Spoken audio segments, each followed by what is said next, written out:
Here's the time to act.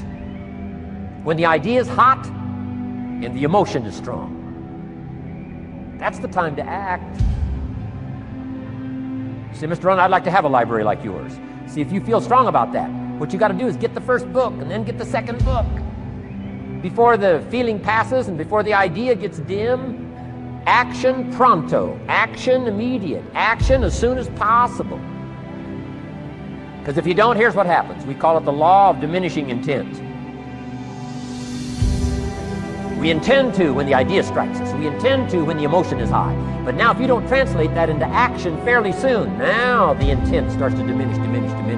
And a month from now it's cold. A year from now, can't be found. So act. Set up a discipline when the emotions are high and the idea is strong and clear and powerful.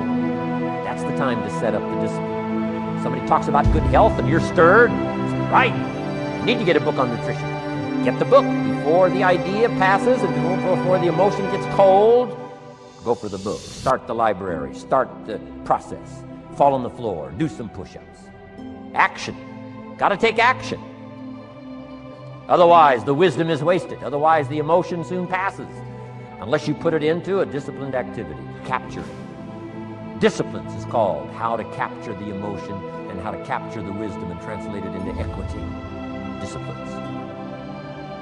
Now here's what's important about disciplines. All disciplines affect each other.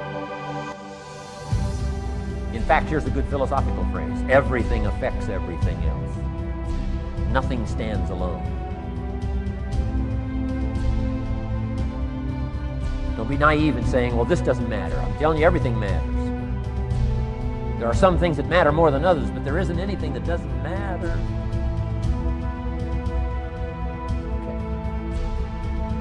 We all pity the man who says, well, this is the only place I let down. Not true. Key to take home. Every letdown affects the rest of your performance. Every letdown affects the rest. This is part of the educational process on personal development. Success is something you attract by the person you become. Success is not something you pursue, chase, run after. Success is something you develop, something you become. You attract success. So the whole key to unlock all the treasures, whether it's economic treasures or spiritual treasures, financial, social, personal, every way you can possibly think of, is by your own personal development. And then he added one more, which is so important, and it's probably worth the price of the seminar. Here it is. What you become is much more valuable than what you get. What you become is much more valuable than what you get. The major question to ask on the job is not what am I getting here. The major question to ask on the job is what am I becoming here. Not what am I getting, what am I becoming. So it's very important what you become. Because what you become attracts. If you become cynical, you attract cynicism. What you become attracts. So this whole subject of personal development was so vitally important to me. It changed my life. I was a millionaire by age 31. And that was just the economic part of it. It took me 6 years from age 25 to age 30. It was unbelievable. Remember, be a student, not a follower. And here's what you must always do. Design your own personal life.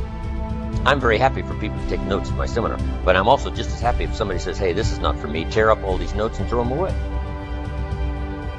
That's just as valid for me. Right. Remember, be no one's disciple. Chart your own course. Make what you do the product of your own conclusion.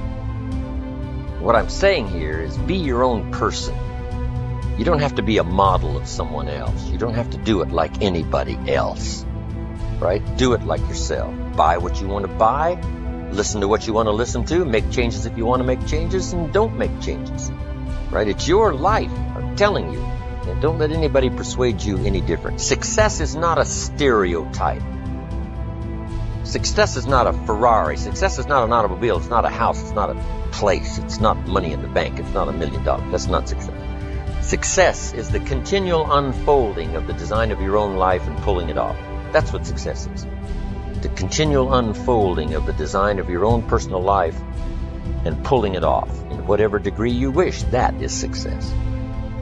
Successful in doing whatever you want to do that makes sense to you, for you, your family, your responsibilities, or take on responsibilities or refuse responsibilities. That's strictly all up to you. Let me tell you what I think messes up the mind the most.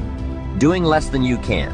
It causes all kinds of psychic damage. Being less than you can be, trying less than you can try, somehow damages your mind, your self-image. Here's what I've discovered. The minute you turn this cycle around and start motivating yourself, you'll see immediate rewards. Maybe not monetary ones, not yet. But it's how you feel about yourself that's of the greatest value. Discover all you can do. See how much you can earn, how much you can share, how much you can start, how much you can finish, how far you can reach, and how far you can extend your influence.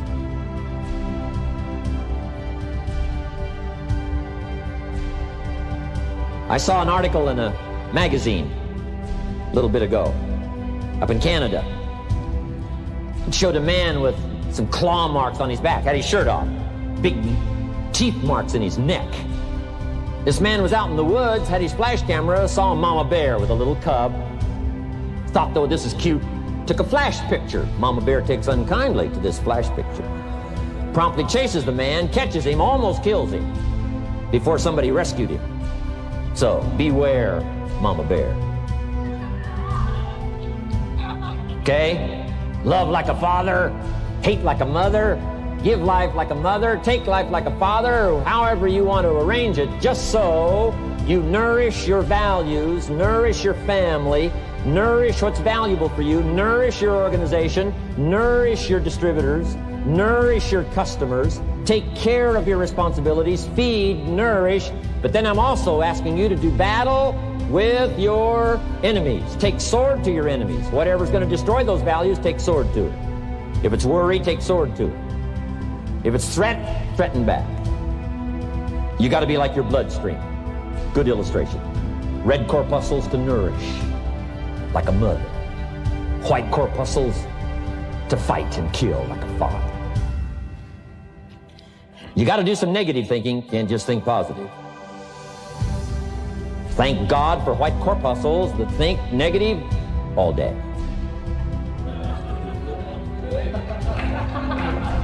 White corpuscles say, just show me some infection, I'll kill it. Whatever threatens this body and its future gets threatened. Whatever's out to kill this body gets killed. I'm asking you, take sword to your enemies, whether they're on the outside or whether they're on the inside. Protect your family, protect your future, protect your values. Love, nourish, but also do battle with whatever's out there to do battle with you. Take some courage from some of those that have been through the battle. They've given you their stories on this stage. They've been through it. They know what it's all about. Take some courage from that. And in the summer, do battle and nourish. Now here's the last one in the harvest time, number 4. Take your harvest and all that comes your way with full responsibility. Don't complain.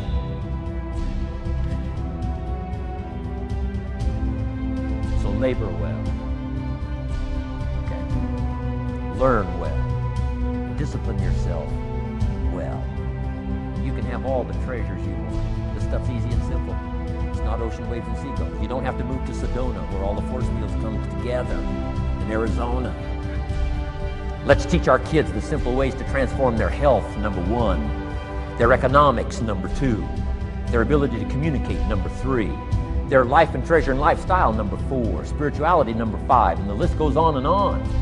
Let's not leave out any of the least of disciplines that encourage us to do the next one, to do the next one, to do the next one. First thing you know, this whole scenario for you is spinning up instead of out of control on the negative side. This is all you got to do. It's as simple as this. It's as simple as a start, committing yourself to life change. And once you start down this road, I promise you, you'll join the 10% and the 3%.